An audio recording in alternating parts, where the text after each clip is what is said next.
अस्सलाम वालेकुम नाज़रीन, सुनो न्यूज़ पर आप देख रहे हैं प्रोग्राम लाइव जामी में आपके साथ मोहम्मद अजमल जामी। कौमी टीम की जो वेस्ट इंडीज़ के हाथों दुर्गत बनी है, जो हजीमत हमें उठाना पड़ी, जो बदतरीन शिकस्त हुई, उसका जायज़ा हम लेंगे प्रोग्राम के अगले हिस्से में। फ़िलहाल क्योंकि 14 अगस्त आने वाली है, आज 13 अगस्त है और फिर PTI ने भी जश्न और एहतजाज कुछ ऐसी मिक्स प्लेट की रेसिपी तैयार कर रखी है और साथ हमने देखा कि इंसदाद दहशतगर्दी तरमीमी बिल 2024 भी मंजूर कर लिया गया है, जिसमें मशकूक शख्स को 3 माह की बजाय 6 माह तक हिरासत में रखा जा सकता है। बैरिस्टर गौहर की भी उस पर तनकीद है और मौलाना फजल रहमान ने भी उस पर तनकीद की और कहा है कि ये हर शख्स शहरी को पैदाइशी मुजरम करार दिया जा रहा है, ये एक इम्तियाजी बिल है। तो पॉलिटिकल मामलात के ऊपर, ऐसी कानून साजी के ऊपर हुकूमत क्या सोच रही है, क्यों कर रही है, फरीक़ैन को, अपोजिशन को एतमाद में क्यों नहीं दिया जा रहा और PTI 14 अगस्त को क्या करने जा रही है, गवर्नमेंट की क्या तैयारी है, इस पर बात करने के लिए आज हमने ज़हमत दी है राना एहसान अफजल साहब, इंटरिम प्राइम मिनिस्टर के सीनियर सियासतदान। राना साहब, बहुत शुक्रिया आपके वक्त का। सबसे पहले तो मैं जिक्र कर रहा था कि आज 13 है तो कल 14 अगस्त है, जश्न आज़ादी है, पूरी कौम बाहर निकलती है। PTI भी कुछ अपना प्लान रखे हुए है, तो गवर्नमेंट की क्या पॉलिसी है? कुछ सख्ती से हैंडल करने का प्लान तो नहीं है आपको? जश्न क्यों नहीं मनाने देंगे आप उन्हें? बिस्मिल्लाहिर्रहमानिर्रहीम। देखिए, 14 अगस्त को जश्न मनाने में तो कोई पाबंदी नहीं है, जश्न की खुली आज़ादी है, लेकिन एहतजाज जो है 14 अगस्त को वो नहीं बनता। मेरे ख्याल से PTI ने भी अपना मौक़िफ़ तब्दील किया है कि वो एहतजाज नहीं बल्कि वो भी जश्न आज़ादी मनाएंगे। तो बस यही उम्मीद है कि झंडे पाकिस्तान के लहराए जाएंगे और जो उसके ऊपर अगर कोई जश्न मनाता है तो कोई ऐसा प्रॉब्लम नहीं है। जश्न पे तो कोई पाबंदी नहीं है किसी के लिए भी। अच्छा, बिल्कुल ठीक है। एहतजाज अगर वो करते हैं तो that is an issue. Obviously एहतजाज जो है आप यानी ये दिन अगर PTI जश्न मनाने के लिए बाहर निकलती है तो आप उसे खुशामदीद कहेंगे, जो है वो एहतजाज ना करें?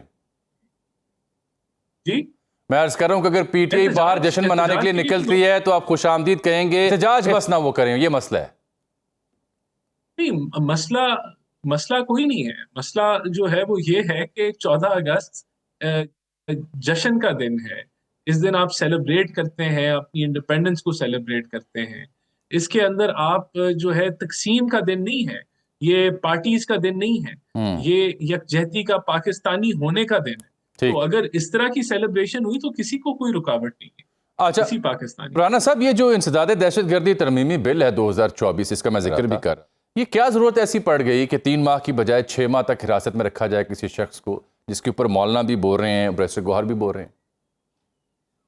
देखें, जो मुल्क के अंदर लॉ एंड ऑर्डर की सिचुएशन है उसके मुताबिक इस तरमीम आई गई है और ये कोई ये किसी पॉलिटिकल जमात के लिए नहीं है। मुल्क के अंदर चाहे KPK हो, बलूचिस्तान हो या हमारे सूबे भी हो, दहशतगर्द जो है वो जिस तरह मुल्क स्टेबल हो रहा है, जिस तरह मुल्क जो है बेहतरी की तरफ जा रहा है, उसी तरह हमारे जो दुश्मन है वो कोशिश कर रहे हैं कि मुल्क को डिस्टेबलाइज किया जाए। तो it is focused on terrorism, it is focused on ये जो इंस्टेबिलिटी फैलाने की कोशिश की जा रही है बैरूनी कुव्वतों के जरिए। इसके अंदर अगर मैं इंडिया का नाम ना लूं या भारत का नाम ना लूं तो वो भी दुरुस्त नहीं होगा। उसका स्पॉन्सर्ड जो टेररिज्म है तो उसके ऊपर ये फोकस्ड है और ये बिल्कुल वक्त की जरूरत है कि अगर कोई मैं राना साहब, ये आपकी हुकूमत की दलील अपनी जगह दुरुस्त होगी, लेकिन हजरत मौलाना फजल रहमान साहब ये फरमा रहे हैं इस कानून साजी के तहत पाकिस्तान के हर शहरी को पैदाइशी मुजरिम करार दिया गया है। पाकिस्तान का हर शहरी इस वक्त मुजरिम है। हुकूमत और इदारे जब चाहें किसी भी शख्स को गिरफ्तार कर सकते हैं और गिरफ्तार होने के बाद वो शख्स साबित करेगा कि वो मुजरिम नहीं है। आप जबर के नुमाइंदे बन रहे हैं, जमहूरियत के नुमाइंदे नहीं। ये हजरत मौलाना फजल रहमान ने बात की है।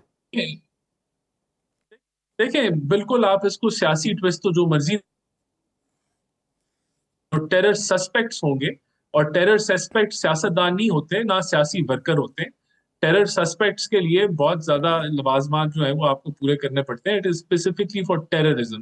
तो मेरी तो यही गुजारिश है कि इस मुद्दे को सियासी रंग ना दिया जाए, क्योंकि ये सियासी तौर पे ना इस्तेमाल होने जा रहा है और it is purely for terrorism और लॉ एंड ऑर्डर सिचुएशन जो दहशतगर्दों के हवाले से है उसको काबू पाने के लिए ये तरामीम की गई हैं। तो इसको अगर कोई कह रहा है कि सारे पाकिस्तानियों के लिए, तो ये अप्लाई करता ही नहीं है, तो सिर्फ दहशतगर्दों के लिए।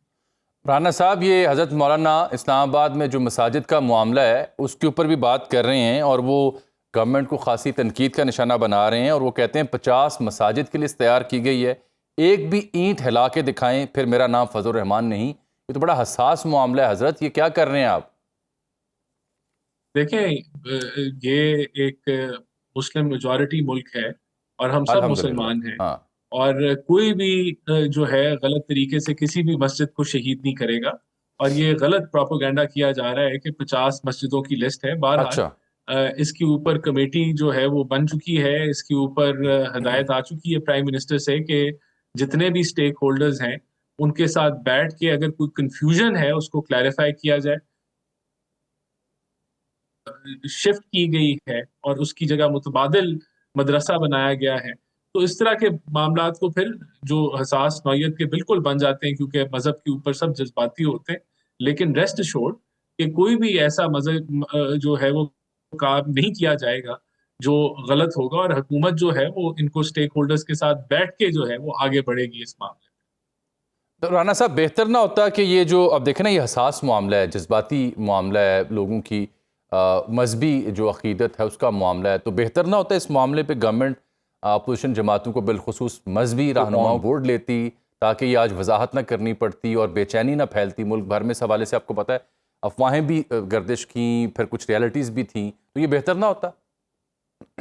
देखिए, आप दुरुस्त फरमा रहे हैं, क्योंकि बहुत सारी चीजें जो कि पोलिटिसाइज नहीं भी होनी चाहिए उनको पोलिटिसाइज किया जाता है, क्योंकि आपने पॉइंट स्कोरिंग करनी है और आपने जो है वो एक इशू बनाना है।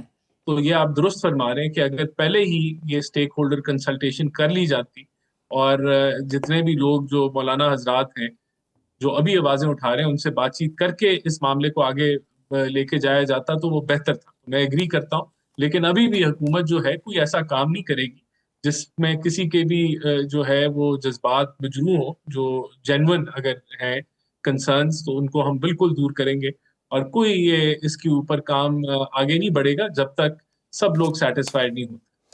राणा साहब, अब पीटीए का मैं जिक्र कर रहा था, तो सजाएं 9 मई में फैसले भी आ रहे हैं बड़े दिलचस्प थे। तो अब जबकि सजाओं का अमल शुरू हो चुका 9 मई के सिलसिले में अदालतों के यहाँ से, तो क्या अब इम्कान पैदा हो सकता है कि एक ग्रैंड डायलॉग हो, अपोजिशन और हुकूमत के बीच सियासी जमातें मिल बैठें? देखिए, हम हमारी तरफ से तो कभी दरवाजा बंद नहीं हुआ। प्राइम मिनिस्टर शहबाज शरीफ ने हमेशा डायलॉग की बात की है, हमेशा टेबल टॉक की बात की है, हमेशा ये बात की है कि हाउस में कमेटी बना लेते हैं या उनके पास जाके ऑपोजिशन लीडरों से हाथ मिलाए कि आए मिलके बैठे, मुल्की मफाद के ऊपर हम बैठे। तो हमारी तरफ से तो जो है वो रुकावट नहीं है। अभी भी ये offer it is a standing offer. Speaker साहब ने भी बड़ी पॉजिटिव बातचीत की, उसको इंडोर्स किया पीएमएलएन के मिनिस्टर्स ने। तो मैं समझता हूँ कि ये बिल्कुल मामला बातचीत और टेबल टॉक की तरफ जाना चाहिए है, और हम तो समझते हैं यही रास्ता है। और इस पे अगर ताखीर हुई है तो पीटीआई ने ताखीर की है। अगर ये बातचीत सैबोटाज हुई है पहले तो वो पीटीआई ने सैबोटाज की है। तो हमारी तरफ से दरवाजे ये खुले, और it is up to them कि वो इस ऑफर को लेके अगर सीरियसली आगे बढ़ेंगे तो हमारी तरफ से जो है नियत और कोशिश में कोई कमी नहीं। तो अगर ये बात दुरुस्त है और वाकई आपकी नीयत भी है, कोशिश भी है, मामला फहमी होनी भी चाहिए, तो फिर अब देखिए कल एजाज चौधरी साहब हैं, उनकी तबीयत बिगड़ी है, सर्विसेज हॉस्पिटल भी 10 रोज़ पहले उन्हें मुंतकिल किया गया, 4 माह पहले उन्हें स्टेंट्स भी पड़े हैं, बुज़ुर्ग हैं, 3-4 उनको अमराज लाहक हैं। आज मेरी उनके वकील से भी बात हुई, रात उन्हें कोट लखपत जेल से जब सहूलियत नाकाफ़ी हुई तो पीकेएलआई मुंतकिल कर दिया गया। गुर्दों के अमराज भी लाहक हो चुके उन्हें, जो गाल ब्लैडर है उसके अंदर भी पत्थरियों की निशानदेही की जा रही है। अदालती अहकामात के बाद सर्विसेज हॉस्पिटल में मुंतकिल किया गया। तो क्या ये मुनासिब ना हो कि ऐसे जो बुज़ुर्ग हैं कैदी, उनके लिए कोई रिलीफ या इलाज मुआवजे का कोई बेहतर इंतज़ाम किया जाए? देखिए, बिल्कुल जो जेल मैनुअल के मुताबिक उनको जो फैसिलिटीज मुहैया होनी चाहिए वो उनको मुहैया होनी चाहिए एज एन। अगर उनको कोई फैसिलिटीज अलाउड है और हेल्थ के हवाले से तो बिल्कुल उनका ख्याल रखा जाना चाहिए, और कोई इसमें रुकावट नहीं आनी चाहिए। यहाँ तक ये बात है कि उनके सेंटेंस में उनको कोई रिलीफ मिल जाए तो अगर वो कोई ऐसी मर्सी पिटिशन फाइल करते हैं तो उसको भी देखा जा सकता है। लेकिन मैं एग्री करता हूँ कि जो सारी फैसिलिटेशन मिलनी चाहिए, एंड आई एम श्योर कि जो जेल की इंतजामिया है वो इसको इंश्योर करेगी और पहले भी मैं आपको बता दूं कि गवर्नमेंट का कहीं ये वाला रवैया नहीं आया कि हम उसका एसी छीन लेंगे या हम उसका टीवी छीन लेंगे। हम तो पहले से कहते रहे हैं कि जो उनके हकूक हैं वो पूरे तरीके से उनको मिलने चाहिए, और हम मेरे ख्याल से दे भी रहे हैं। इसमें प्रोपेगेंडा जरूर किया जाता है, लेकिन हुकूमत कतई तौर पे नहीं बिलीव करती कि किसी भी जो जो सजा याफ्ता कैदी है उसके कोई हकूक मजरू होने चाहिए, और उसको बिल्कुल प्रॉपर मेडिकल मिलना चाहिए। और बिल्कुल ठीक है। राना साहब, एक मौजू और है जो पूरे पाकिस्तान से जुड़ा हुआ है, लोगों की वाबस्तगी है, जज्बातियत है, और वह है क्रिकेट का। तो आखिरी बार जब टीम पाकिस्तान वेस्ट इंडीज से हारी थी ओडीआई सीरीज, तो मैं तो अपना बता सकता हूं, तब मैंने स्कूल जाना शुरू किया था। तो 34 साल पहले की ये बात कर रहा हूं, जब पाकिस्तान आखिरी बार वेस्ट इंडीज से ओडीआई सीरीज हारा। अब हम कल उनसे 2-1 से ओडीआई सीरीज हारे हैं। 34 बरस बाद ये हजीमत हमें उठाना पड़ी है। 5-6 कोचेस साल डेढ़ के अंदर बदले हैं। हर मैच में टीम कॉम्बिनेशन बदल दिया जाता है। कप्तान कभी टिक के खेल नहीं सकता। कप्तानी के ऊपर भी तजुर्बात किए जाते हैं। तो ये आपकी हुकूमत है, जो कौमी क्रिकेट का हाल हो चुका है, उसकी मैनेजमेंट के साथ जो कुछ हो रहा है, उसके ऊपर भी अभी तक आप सब अच्छा ही समझेंगे या कुछ लबकुशाई करेंगे? आपको दुख नहीं हुआ कि कितनी बड़ी हजीमत हुई है पाकिस्तान को? मैं भी 90s में क्रिकेट देखा करता था काफी ज्यादा और शौक से, लेकिन फिर उसके बाद मेरा भी शौक खत्म हो गया। तो मैं क्रिकेट के ऊपर बिल्कुल एक्सपर्ट नहीं हूँ, लेकिन बिल्कुल दुख होता है जब हमारी टीम हारती है। और उसकी क्या वजूहात हैं, ये तो कोई क्रिकेट को जो फॉलो करता हो आप उससे जरूर पूछें। वो लेकिन मैं पूछने जा रहा हूँ। शामी साहब, मैं पूछने जा रहा हूँ। क्रिकेट के एक्सपर्ट्स भी आज मैंने लाइन अप किए हुए हैं। मैं आपसे एक जिम्मेदार के तौर पर, हुकूमती नुमाइंदे के तौर पर ये पूछ रहा हूँ कि इट इज़ अ फैक्ट कि क्रिकेट पाकिस्तान में डिटीरिएट हो रही है, मैनेजमेंट उसकी डिटीरिएट हो रही है, कोचिंग उसकी डिटीरिएट हो रही है, कप्तान बार बार तब्दील किए जा रही है। तो ऐसा फैक्ट है कि पूरी दुनिया को नजर आ रहा है। तो क्या हुकूमत इस पर चुप रहेगी या कोई क्रिकेट की बहाली और उसकी बेहतरी के लिए भी कोई एफर्ट की जाएगी, कोई जवाब तलबी होगी?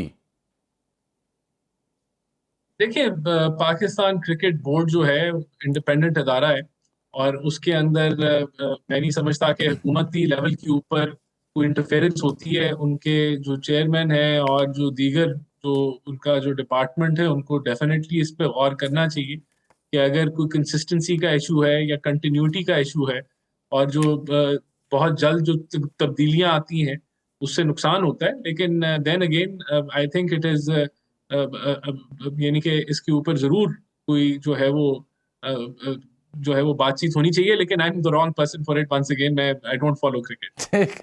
बहुत शुक्रिया आपका राना एहसान साहब, आपने हमें, क्रिकेट की बात हो रही थी तो इस मौजू पर तफसील से बात करें। जैसे उन्होंने कहा कि एक्सपर्ट से बात करें, उन्होंने तो ज़्यादा लबकुशाई नहीं की। मैं तो अर्ज़ कर रहा था कि क्यों नहीं गवर्नमेंट पूछ सकती पीसीबी के जिम्मेदारों से कि क्या हाल कर दिया क्रिकेट का, पैटर्न इन चीफ कौन होता है क्रिकेट का। ये आप ज़रा गूगल कीजिएगा, आपको पता चल जाएगा। पूछा जा सकता है, ये हुकूमत पूछ सकती है नहीं, ये और बात है। लेकिन वजूहात क्या बनी, इस पर गौर करते हैं एक ब्रेक के बाद। वेलकम बैक नाज़रीन। क्रिकेट का नोहा है जिसका आज हमने जिक्र करना है। 34 बरस बाद एक रोज़ा क्रिकेट की तारीख में पाकिस्तान को वेस्ट इंडीज़ के हाथों बदतरीन शिकस्त का सामना करना पड़ा। 34 बरस बाद आखिरी बार जब वेस्ट इंडीज़ की टीम पाकिस्तान से ओडीआई जीती थी सीरीज़, वो 1991 का ज़माना था, जब मौजूदा टीम में खेलने वाले अक्सर खिलाड़ी, बल्कि तमाम खिलाड़ी पैदा भी नहीं हुए थे। और ये वो वाली सीरीज जब आखिरी बार वेस्ट इंडीज पाकिस्तान से जीता था, जब उनकी बहुत लेजेंडरी टीम थी, इमरान कप्तान हुआ करते थे, और तीसरी ओडीआई में इंजमाम से ओपन करवाया था, फिर 92 में वन डाउन खिलाया और वो पाकिस्तान वर्ल्ड कप जीता। तो ये जो क्रिकेट की बर्बादी हो चुकी है कि हम चाहे छोटी से छोटी टीम से खेलें, हारना ज़रूर है, तजुर्बात हो रहे हैं, कोच बदल रहे हैं, हर मैच में नई प्लेइंग 11 होती है। 34 बरस बाद हम कैसे उनसे हारे, और बदतरीन तरीके से हारे। और हमारी बॉलिंग जो हमारी स्ट्रेंथ थी, उसकी एक मिसाल सुने। कल जब वेस्ट इंडीज़ ने पाकिस्तान को 202 रन से हराया तो पाकिस्तान 92 पे ऑल आउट हो गया।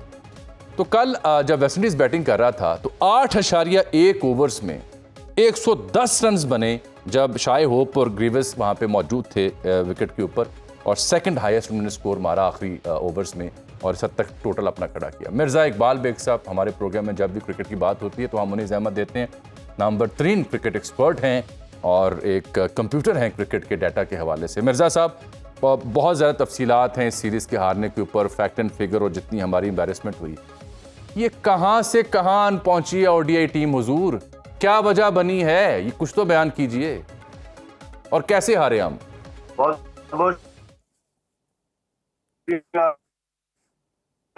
उम्दा तारुफ का जामी। और दरअसल की बर्बादी का आगाज अब से 2 साल कबल ही हो गया था कि जब मुख्तलिफ किस्म के फैसले किए जा रहे थे, फैसलों में मुस्तकिल मिजाजी की कमी नजर आ रही थी। कभी कोच बदलता है, कभी कप्तान बदलता है, कभी टीम का इंतखाब करने वाले बदल जाते हैं, कोई चीफ सेलेक्टर नहीं है। और फिर कभी कभी जो लोग मशवरा देते हैं पीसीबी के चेयरमैन को, वो उनको गलत राह की तरफ लेकर चले जाते हैं। कभी चैंपियंस कप होता है, 50 लाख रुपए महाना दिए जाते हैं, कभी कुछ होता है, कभी कुछ होता है। तो पाकिस्तान क्रिकेट जो है वो एक मजाक बनी हुई है, टीम की कारकर्दगी जवाल की तरफ गामजन है। अब आप देखें, वेस्ट इंडीज की टीम जो 10वें नंबर पर थी ओडीआई रैंकिंग में, अब 9वें नंबर पर आ गई। पाकिस्तान चौथे से 5वें नंबर पर चला है। पाकिस्तान टेस्ट में किस पोजीशन पर है सबको पता है, 7वें नंबर पर है। T20 में क्या कारकर्दगी, तो कारकर्दगी बजाय बुलंदी की तरफ जाने के जामी पस्ती की तरफ गामजन है। कौन है इसका जिम्मेदार? कोई तो आ गया है जो जिम्मेदारी कबूल करे, कोई कबूल करने को तैयार नहीं। नशिस्तन गुफ्तन बर्खास्तन वाली बात है कि कुछ दिनों के बाद जख्म मुंजमिल हो जाएंगे, सब भूल जाएंगे। मेरे ख्याल में इस वक्त जिस तरह 9 जून को गुज़िश्ता बरस मोहसिन नकवी साहब ने कहा था कि सर्जरी की जरूरत है, अब वक्त आ गया है कि एक बड़ी सर्जरी की जरूरत है पाकिस्तानी टीम में, पाकिस्तान की टीम मैनेजमेंट में, पाकिस्तान क्रिकेट में। जब ब्यूरोक्रेट्स पाकिस्तान क्रिकेट को चलाएंगे तो फिर अल्लाह ही हाफिज है। और यही हमें दिन देखना पड़ रहा है। इतने लोग दिल बर्दाश्त है कि वेस्ट इंडीज की टीम से आप 202 रन से हार रहे, जो पाकिस्तान के लिए बड़ी शर्मनाक बात है। ये बहुत एम्बैरेसिंग, पूरी टीम 90-92 के मजमुए पर ऑल आउट हो गई। और मिर्जा साहब, मैं स्कोर कार्ड देख रहा था, हमारे 5 डक्स हैं, एक खिलाड़ी 1 रन पे आउट हुए, सिर्फ 3 खिलाड़ी डबल फिगर में गए। क्या वेस्टइंडीज की तूफानी बॉलिंग थी, जो कि अब तो 20, 25, 30, 35 साल हो गए कोई बड़ा बॉलर नहीं आ सका, या हमारे बल्लेबाजों की करतूत ही फारिग थी? आपने करतूत का लफ्ज अच्छा इस्तेमाल किया अजमल जामी साहब। और मैं सर क्या कहूं, दिल दुख रहा है सर। पाकिस्तानियों को क्रिकेट से बड़ी मोहब्बत हुआ करती थी, उससे खेल के साथ खिलवाड़ हो चुका है, तो करतूत ही कहेंगे ना सर। बिल्कुल आपने सही कहा, मैं आपसे इत्तेफाक करता हूँ। लेकिन हमारे खिलाड़ियों का माइंड सेट ही हो गया है, जब पैसे की रेल पे लो, आप ट्रेवल कर रहे हो बिजनेस क्लास में, फर्स्ट क्लास में, और फिर आपको डेली अलाउंस मिल रहा हो, आप पे दुनिया घूम ली हो, तो आपके पर तो फर्ज बनता है ना कि अपने मुल्क के लिए, सब्ज लाली परचम की सरबुलंदी के लिए कारनामा अंजाम दे। इन्हें पता है कि कोई पूछने वाला नहीं, अगर हमने परफॉर्मेंस नहीं भी दी, एक आध मैच में ड्रॉप कर देंगे, उसके बाद फिर आ जाएंगे। और सोने पे सुहागा माइक हैसन जो तजर्बात कर रहे हैं, उन्होंने पाकिस्तान क्रिकेट टीम को तजुर्बा गाह बना दिया है। और जिस तरीके से वो स्पेशलिस्ट बॉलर्स के साथ नहीं जा रहे, ऑलराउंडर्स के साथ जा रहे, बैट्समैनों को मुस्तकिल मौके फराहम कर रहे। साइम अयूब अच्छा बैट्समैन है, लेकिन अब वो समझ रहे हैं कि टीम में उसकी जगह पक्की है। और कौवा चला हंस की चाल अपनी भूल गया, वो बजाय इसके कि बैटिंग पर दे, वो अब बॉलिंग उससे कराने लग गई। तो नहीं, वहां पर जैसे लोग अगर पीसीबी के चेयरमैन को मशवरे देंगे, आप मुझे बताएं, तो फिर क्या होगा? तो मिर्जा साहब, ये साइम अयूब का आपने जिक्र किया, ये बहुत मुनासिब जिक्र किया आपने साइम अयूब का भी। सलमान आगा की भी कुछ ऐसी सूरत हाल है, दोनों से गेंदबाजी भी करवाई जाती है, दोनों से बल्लेबाजी की जाती है। क्या मेरे मुल्क की क्रिकेट का ये हाल हो गया है कि हमारे पास 5वां रेगुलर बॉलर ही नहीं है कि जो हम पार्ट टाइमर 2 लगा के उनसे बॉलिंग करवाएंगे?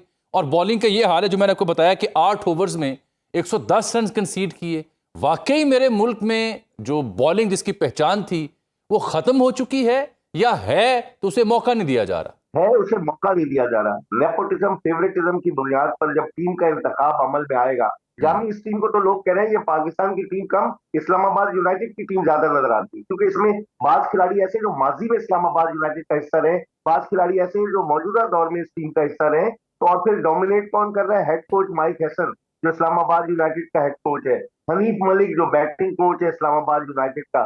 तो लोग ये कह रहे हैं कि नेपोटिज्म और फेवरेटिज्म की वजह से कहां चला गया अब्बास आफरीदी, कहां चला गया मोहम्मद वसीम जूनियर, ऐसे से वो आकिब कहां चला गया? ऐसे बॉलर आते हैं, मोहम्मद अली को आपने मौका दिया, उसको डिस्कार्ड करके आकिब जावेद को डिस्कार्ड कर दिया, आप लेके भी जाते हैं अब्बास आफरीदी को जो बैटिंग भी कर लेता है। तो इसका मतलब ये हुआ कि आप टीम का इंतखाब पसंद नापसंद की बुनियाद पर कर रहे हैं, मेरिट की बुनियाद पर नहीं कर रहे। मैं ये देख रहा था वेस्ट इंडियन टीम के हवाले से कि इनकी हालत ये हो चुकी थी। लारा जैसे जो लेजेंड्स थे इनकी टीम के, उन्होंने आईसीसी की इमरजेंसी जो बोर्ड मीटिंग है वहाँ पे उनसे माली इमदाद की दरख्वास्तें डाली कि वेस्ट इंडीज़ क्रिकेट बेड़ा गर्क हो चुका है, माली इमदाद की जाए। और उस टीम ने, ये ग्रीन टीम पाकिस्तान को 34 बरस बाद शिकस्त से दो चार किया है। वहाँ माली इमदाद मांगी जा रही है टीम के लिए, यहाँ माली इमदाद की इंतहा है और उसके बावजूद जो परफॉर्मेंस है वो आपके सामने है।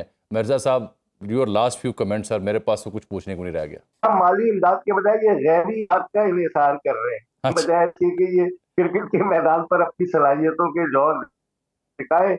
एक थे ना पाकिस्तान के हेड कोच, वो क्या कहते थे कि ये कुदरत का निजाम है। तो कुदरत का निजाम ये नहीं कहता, वो कहता है कि मेहनत करो, अल्लाह ताला मेहनत का सिला देता है। और जामी बहुत ये ऐसी सूरत हाल है, अफसोसनाक सूरत हाल है पाकिस्तान क्रिकेट की। अल्लाह खैर करे, एशिया कप हो रहा है, T20 में हमारी परफॉर्मेंस देखें, फिर अगले बरस T20 वर्ल्ड कप है, टेस्ट मैचेस में देखें। बस इस टीम के लिए दुआ। बिल्कुल ठीक मेरे साहब, बहुत शुक्रिया आपके कीमती वक्त का इस मौजू पे इज़हार ख्याल किया। और अभी मुझे ज्वाइन किया इस प्रोग्राम में आज मारूफ स्पोर्ट्स रिपोर्टर तज्ज़ियाकार जनाब सनाउल्लाह खान ने। क्रिकेट को एक अरसे से पाकिस्तान के हवाले से कवर कर रहे हैं पूरी दुनिया में। इस वक्त शारजा में मौजूद हैं, वहाँ पे एक ट्राई सीरीज़ होने जा रही है। दुनिया भर में जहाँ भी क्रिकेट का मेला होता है सनाउल्लाह वहाँ पहुँचे होते हैं, गहरी नज़र रखते हैं। सनाउल्लाह, बहुत शुक्रिया आपके वक्त का। मैं अभी जिक्र कर रहा था कि लास्ट टाइम जब वेस्ट इंडीज़ ने पाकिस्तान से ओडीआई सीरीज़ जीती थी तो मज़हर अरशद ने एक ट्वीट किया, तो मैंने मज़ीद उसकी तस्दीक की। तो 14 रुपये लीटर पेट्रोल था पाकिस्तान में, 11 रुपये किलो चीनी थी पाकिस्तान में, 3 रुपये किलो आटा था पाकिस्तान में, और जो सुजुकी मेहरान थी वो शायद 1 लाख रुपए की थी। और तब मुझे याद पड़ता है, मैंने आज डेटा जब देखा क्रिक इन्फो का, सो वो 91 की पहली सीरीज़ थी जिसमें कप्तान इमरान खान ने तीसरी ओडीआई में इंजी से ओपन करवाया और उन्होंने 60 रन मारे, इसके बावजूद कि हम सीरीज़ हार गए। मुझे ये बताएं कि ये हुआ क्या है 34 बरस में कि हम जो कि अनडिफीटेड थे मुसलसल वेस्ट इंडीज़ से, 11 सीरीज़ से अनबीटन थे, और हम 2-1 से हार गए। ये क्या हुआ है? जम साहब, थैंक्स फॉर हैविंग मी। एक सिंपल सा है, सिर्फ 1 साल पीछे जाना पड़ेगा आपको। 2024 के अंदर आप ऑस्ट्रेलिया के अंदर 2-1 से सीरीज हराते हैं, साउथ अफ्रीका को 3-0 से वनडे सीरीज हराते हैं, आप इस बीच में जिम्बाब्वे को भी हराते हैं। ऑस्ट्रेलिया और साउथ अफ्रीका वाली टीम में सिर्फ एक चेंज होता है, वो क्या? स्नैन की जगह पे अबरार अहमद आते हैं। जो 3 मैचेस हमने ऑस्ट्रेलिया में खेले कोई चेंज नहीं था, तीनों मैचेस में। हमने साउथ अफ्रीका में जो 2 मैचेस पहले जीते उसमें कोई चेंज नहीं था। अब आखिरी 11 मैचेस में हम 9 मैचेस हारे हैं, 2 जीते हैं, और 11 के 11 मैचेस के अंदर हर प्लेइंग 11 में पाकिस्तान की चेंज आई है। ये सिंपल सी बात है। और एक और के पिछले 1.5 वर्ष में आप सोचिए, शहीन शाह अफरीदी को कप्तानी से हटाया, बाबर आजम को लेके आए, 2 सीरीज हारे, बाबर को हटा के रिजवान को लेके आए, 1 सीरीज हारे, आप सलमान आगा को लेके आए, और अभी भी आप यकीन मानिए कि वनडे में सलमान आगा कप्तान बन रहे थे अगर बांग्लादेश वाली सीरीज वो ना हारते तो। इस बीच में आप कोचेस का सिलसिला देखें, आप शुरू हुए वहाब रियाज से, गैरी क्रस्टन और गिलेस्पी आए, उन दोनों का हुआ, आकिब जवेद आए, उनके बाद हसन आए। 5 बार कोचेस 1.5 बरस में जिस टीम के बदले हों, और कितने क्रिकेटर्स हैं मैं आपको गिनवा सकता हूं। इससे पहले हमने न्यूजीलैंड में सीरीज हारी थी, आकिब जवेद 3 मैच खेले, 7 विकेट ली, आप कैसे उसको बाहर निकाल सकते हैं? कामरान गुलाम के आखिरी 5 मैच में 100 है, 150 है, आप कैसे बाहर निकाल सकते हैं? तैयब ताहिर आपका हिस्सा थे, खुशदिल शाह ने बुरा नहीं खेला था चैंपियंस ट्रॉफी, आप उसको पहले कैसे? मुझे सनाउल्लाह ये बात वाकई समझ नहीं आ सकी कि कामरान गुलाम ने परफॉर्म किया, किस मेरिट के तहत, किस मंतक के तहत उसे निकाल दिया गया? बिल्कुल जामी साहब, बहुत से एग्जांपल्स हैं। अभी आप सलमान मिर्जा की एग्जांपल ले लें, उनको जब बांग्लादेश के लिए आपने 3 मैचेस के लिए टीम में डाला तो उनको कहा गया आप सिर्फ 3 मैचेस के लिए, बाद में फिर हम आपको देखेंगे, उसके बाद सीनियर्स आ जाएंगे। ये बात ठीक है, बट 3 मैचेस में उस बंदे ने परफॉर्म कर दिया, 7 विकेट ली, तो आपको अपनी आइडियोलॉजी चेंज करनी चाहिए कि यार इस लड़के ने परफॉर्म किया, ये हमारे आगे एशिया कप में काम आ सकता है, आप इसको वेस्ट इंडीज में भेजिए। आपने नहीं भेजा, मगर फिर आपको ऑल ऑफ नोवेयर समझ आई कि नहीं यार आगे ट्राइनेशन और एशिया कप में हमें सलमान मिर्जा यूज हो सकते हैं। अब फिर आप उनको टीम में वापस लेके आ रहे हैं, पहले ड्रॉप क्यों किया और अब किस बुनियाद के ऊपर वापस ले रहे हैं, ये कोई समझ नहीं आ रही। आकिब जवेद ने, उनको गैरी क्रिस्टन ने, पाकिस्तान में चैंपियंस कप हो रहा था फैसलाबाद में, सबसे ज्यादा पसंद उनको आकिब जवेद आए थे। उस टूर्नामेंट में हारिस रऊफ भी खेले, हसनैन भी खेले, शाहीन भी खेले, नसीम भी खेले, मगर उनको सबसे अच्छा पेस और लाइन लेंथ आकिब जवेद की अच्छी आई। उसने रिकमेंड किया था कि इस बंदे को वनडे में लेना चाहिए, और बहुत बाद में जाके हमने उनको वनडे में लिया, 3 मैच खिला के फारिग कर दिया। हमारी प्लान अब इसका मतलब ये है सनाउल्लाह इसका मतलब ये है, सॉरी टू से, कि इसका मतलब ये है कि ये जो 11 मैचेस में से 9 हम और 5 कोचेस बदले और हर मैच में हमने प्लेइंग 11 चेंज की, जो परफॉर्म कर रहे थे उन्हें बाहर फेंका, नित नए तजुर्बे किए। सो इसका मतलब है कि it is not an individual player और the captain only who is responsible. It clearly means कि जो पीसीबी, टीम, कोचिंग, मैनेजमेंट और प्लानिंग करने वाले लोग हैं, they are responsible for this debacle. 110%। आप सोचिए एक लम्हे के लिए, जब बाबर आजम ने वेस्टइंडीज के खिलाफ 3 लगातार 100 किए थे तो हम पता क्या सोचते थे, यार इतने बुरे अटैक के सामने 100 हमारे लिए कोई मायने नहीं रखता। तब हम ये कहते थे। अब आप उनसे सीरीज हार रही हैं। सोचिए आपकी थिंकिंग लेवल कितना चेंज हो चुका हुआ है। हमें अच्छा नहीं लगता था ना, बाबर, रिजवान, शाहीन ये आईसीसी रैंकिंग में होते थे। अब पहले 15 रैंकिंग में कोई प्लेयर नहीं आता आपके, बाकी आईसीसी के किसी भी लेवल के ऊपर नहीं आता आपके। वजह क्या है? आपने कंसिस्टेंसी रखी नहीं है, ना कोच के साथ, ना सिलेक्शन कमेटी के साथ, ना अपने कप्तान के साथ। तो ये रिजल्ट आना है। ये इससे भी बुरा आप सोच के रखिए। मैं ये समझ रहा हूं कि आप यूएई के साथ जीतेंगे ना अगर बड़े आसानी से, जो कि पाकिस्तान को जीतना चाहिए, तो इसको भी बड़ी जीत ही समझिएगा, छोटी जीत मत सोचिए। आप पिछले 1.5 बरस में पाकिस्तान ने जिस टीम के खिलाफ भी सीरीज खेली है, एक मैच लाजमी हारा है, वो चाहे आयरलैंड है, वो चाहे बांग्लादेश से आप टेस्ट क्लीन स्वीप हारे हैं, चाहे जिम्बाब्वे है। अब सोचिए हमारा लेवल कहां पे आ गिरा हुआ है। अंदाजा कीजिए, बस नोहा ही पड़ा जा सकता है। बहुत शुक्रिया। सनाउल्लाह खान शारजा से हमें ज्वाइन कर चुके थे। इस मामले में उन्होंने पॉइंट आउट किया कि what exactly is wrong, team Pakistan की ओडीआईज में इतनी बुरी परफॉर्मेंस की रीज़न क्या है। बड़े इख्तिसार के साथ बड़ी जामे खुलासा उन्होंने पेश किया तज़िये में। Sanaullah, many thanks for joining with us. नाज़रीन, प्रोग्राम में यहाँ एक ब्रेक। वेलकम बैक नाज़रीन। प्रोग्राम में अभी हमने ज़हमत दी है ब्रिगेडियर टायर वक़ार हसन साहब को दिफाई तज़िया निगार है। अमेरिका के साथ जो हमारे ताल्लुकात, BLA के ऊपर जो पाबंदी लगी और फिर इस्लामाबाद में जो डायलॉग हुआ जिसमें जॉइंट डिक्लेरेशन भी सामने आया, उसमें कहा गया कि joint efforts for counter terrorism होगी अब अमेरिका और पाकिस्तान की जानिब से, दहशतगर्दी के खिलाफ मुश्तरका तौर पर कोशिश। मेरे साहब, ये अमेरिका के साथ जो कुर्बतें हैं हमारी, जो दौरा भी है अभी फील्ड मार्शल का और फिर ये डायलॉग भी हो रहा है, ये हमने अभी तक हासिल क्या किया है इस कुर्बत से? और ये जो लफ्ज़ है कि joint efforts for counter terrorism, इससे मैं क्या समझूं? क्या अमेरिका पाकिस्तान में जो दहशतगर्दी हो रही है उसके खिलाफ अमली तौर पर पाकिस्तान का साथ देगा? जी, थैंक यू वेरी मच। असल में 10 मई के बाद जो है, आई वुड से कि साउथ एशिया में एक मेजर ट्रांसफॉर्मेशन है और ये सारा उसी का इम्पैक्ट है। ये नहीं है कि जब भारत ने पाकिस्तान पे हमला किया तो पावर्स दैट बी को नहीं पता था। इंडिया को आपको याद होगा इरेक्ट किया गया था as a counter weight to China, सारी दुनिया को पता है। इतनी पुअर परफॉर्मेंस रही है बिकॉज अल्टीमेटली देखें, मिलिट्री ने फिर डिलीवर करना है अगर आपने हेजेमनी कायम करनी है, और उसमें I think they had a huge setback. तो I think there is a realization in the west also कि गलत घोड़े पे एक तो बैट लगाएगी, दूसरा ये है कि पाकिस्तान आई थिंक डे 1 से, जब से यहाँ पे वॉर ऑन टेरर चली और इसमें आप फ्रंटलाइन स्टेट रहे हैं and we had good relation US के साथ। ट्रांजैक्शन जरूर रही है, लेकिन ये कि आई वुड से कि मतलब अप एंड डाउन होता रहा है रिलेशनशिप। तो there is I think a serious realization कि आपने एलाई तो बनाया था भारत को, लेकिन वो डिलीवर नहीं कर सका और एक कंपैरेटिवली स्मॉलर पावर से मार खाई है। दूसरा, there are so many other thing जो which are related to Modi's personality, RSS का जो एजेंडा है, इनका ट्रांसनेशनल ऑपरेशन कह रहे हैं, टेस्ट ग्रुप अभी अमेरिका तक पहुंच गए हैं। तो दे रियलाइज के बेसिकली ये डुअल चाल चल रहा है। ब्रिक्स में भी आवाज़ें उठ रही हैं कि इसको निकालो, और क्वाड में भी हालत है, सब कह रहे हैं कि वीकेस्ट लिंक ही इंडिया ना, इनकी नीयत है। तो मेरे ख्याल में एक तो रिकैलिब्रेशन है, दूसरा किसी हद तक प्रेसिडेंट ट्रंप की अपनी आई थिंक जो आप कह लें एक स्टाइल ऑफ गवर्नेंस है या उनका व्यू है कि किस तरीके से चलना चाहते हैं। तो मेरे ख्याल में उस तरफ से ज्यादा है।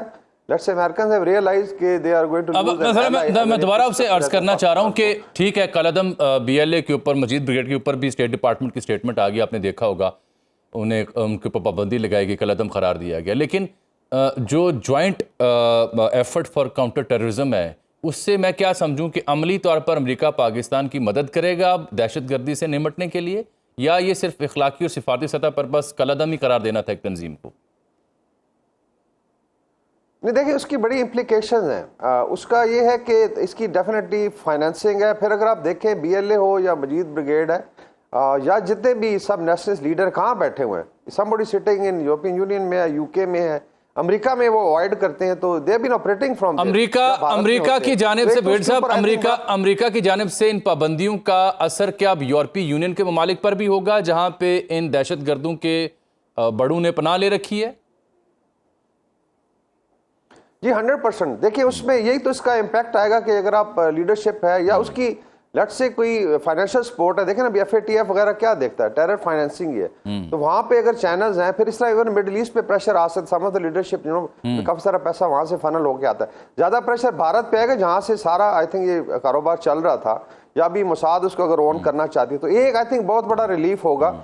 दूसरा जो है टेक्नोलॉजी की डेफिनेटली जरूरत पड़ती है, आपको पता है कि आजकल हाई टेक सर्विलेंस की जरूरत है, हो सकता है उसके अंदर कुछ शेयरिंग हो, फिर अमेरिका के पास अपनी इंटेलिजेंस शेयरिंग है, तो इस आई थिंक गुड बिगिनिंग। और मेरे ख्याल में जब पाकिस्तान और अमेरिका की बातचीत होगी चीजें सामने रखी गई होंगी कि जी आपने अगर इसको रिलेशनशिप को आगे लेके चलना है तो प्रैक्टिकली चीजें नजर आए और उसका इम्पैक्ट नजर आए और हमारी जान छुड़ाए इससे और इसमें हेल्प करे। बाकी इसमें Chinese are also interested, even Russians, I think मैं कल उनके जमीर कबिलोव का इंटरव्यू सुन रहा था, वो भी कह रहे थे कि this is our common threat और अफगानिस्तान को भी मैनेज करना है। तो मेरे ख्याल में इट्स आई वुड से री एस्टैब्लिशमेंट हो रही है, रिकैलिब्रेशन हो रही रिलेशनशिप की, और इसको पॉजिटिवली। अब मैं जरा बगैर साहब जरा भारतीय एंगल भी ले लेना कि बहुत बड़े बड़े दावे, कभी उनके एयर चीफ को 3 माह बाद याद आता है कि हमने तैयारे गिराए, कभी उनका आर्मी चीफ या CDS स्टेटमेंट देता है नुकसानात के ऊपर, कभी मोदी साहब की पूरी दुनिया में हजीमत होती है। अब ये तो ताज़ा आपको मैं मामला सुनाऊं कि इन्होंने कुलगाम जो मकबूजा कश्मीर का इलाका है वहाँ पे एक ऑपरेशन किया जो बुरी तरह नाकाम हुआ है।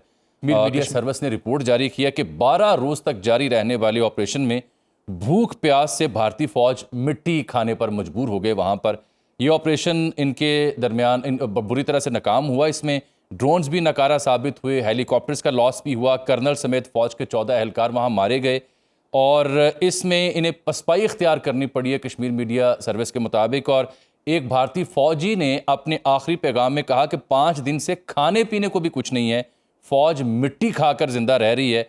कश्मीर न्यूज़ ऑब्जर्वर ने भी इस हवाले से खबर दी है और रिपोर्ट किया है। तो एक तरफ ये इनके बड़े बड़े दावे और दूसरी जानिब वहाँ फौज का ये हाल है।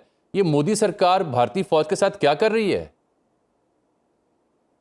जी आई थिंक इसमें बहुत ज्यादा डाउन आई थिंक इनका जा रहा है। आप ऊपर से शुरू हो जाए, you look at the body language of CDS, फिर एयर चीफ ने जो मैं तो कहता हूँ कौमे से जागे हैं, तो सारी दुनिया उन पे हंस रही है, डिलीवर आप कर रहे हैं। उससे पहले इसी तरह जो है अभिनंदन को हमने भेजा और उन्होंने शादियाने बजाए। नीचे आ जाए, ये टेक्टिकल लेवल की लड़ाई, हालांकि इसमें आई थिंक सुना है कि ऑलमोस्ट दो ब्रिगेड साइज फोर्स इस्तेमाल की इन्होंने, and they wanted to prove it in Lok Sabha का। आपको पता है सेशन चल रहा है कि जी हम कामयाब हो गए और हम खत्म करें, लेकिन ऑनेस्टली 8 से 10 लड़के थे जो भी रेजिस्टेंस है मुजाहिदीन की, और उन्होंने पख डाल दी इनको। उसके बाद they had to call it off. इसमें मेरी जो कैलकुलेशन 9 से 15 कैजुअल्टीज हैं, इसमें एक लेफ्टिनेंट कर्नल जख्मी है। अच्छा। और फिर उसके हमारे पास एक ड्रोन बटालियन बनाई है और बड़े ड्रोन इस्तेमाल। तो भाई अगर आप 8-10 लड़के एक फॉरेस्ट से नहीं निकाल सकते तो पाकिस्तान से आप क्या कन्फ्रंट करेंगे? तो मेरे ख्याल में हाईएस्ट लेवल पे स्ट्रेटेजिक मिलिट्री हो या नीचे टैक्टिकल है, आई थिंक ये उनकी टोटल औकात है। पायलट्स की आपने हालत देख ली है, and that is very reason के लोग जो है देखें थोड़ा 2019 को कनेक्ट करें, वहां मार पाकिस्तान ने दी, 20 में